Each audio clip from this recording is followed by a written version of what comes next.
On the fence because you want to get cast iron because it's healthier, right? Because Teflon can flake off and be problematic for your health. That's at least what it was for me. But you're worried because Teflon is easy for things to come off of, and you're like, this cast iron, I'm worried it's going to stick. Well, let me show you what I do to kind of, ease your mind. This is a very used pan. I didn't even clean it that much because I don't need to. I'm not going to have to worry about it sticking too much. I have it, well, you don't see it, it was on a second ago, but it's pre-warmed. All I do is I put some grease of choice. I like to use bacon grease. It's just seems to give everything the best flavor. I'm going to wait till that fully melts on there and leave it on there for about a minute or two.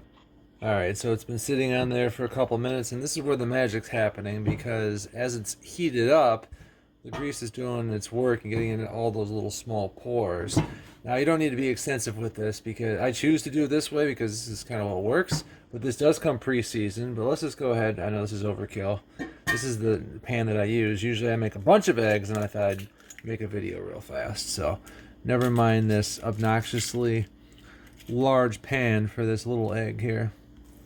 No, I'm not gonna waste all of your time while it cooks entirely. And I know also people like to scramble their eggs and do all that stuff, but I just plop it on the pan. I don't even, dice it up. I just kind of let it sit there and then I flip it. I'm not ready to flip it yet, but I haven't horsed around with this at all, and you can already tell it's coming right off the pan. There's actually, I can flip it right now. Look at that. There's not really anything sticking on there, and that's what I love, because the biggest thing I think that makes it so people don't want to use cast iron is they're worried about the non-stick features, right? Well, as long as you're not scratching your pan up and doing anything really wild, it's going to be good. And just like I said, an extra layer of making it so that you can ensure it's just going to flip up, kind of like how I was doing that.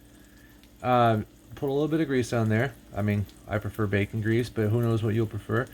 And you let it sit there for a second so it's just warmed up, and that just seems to work out really well.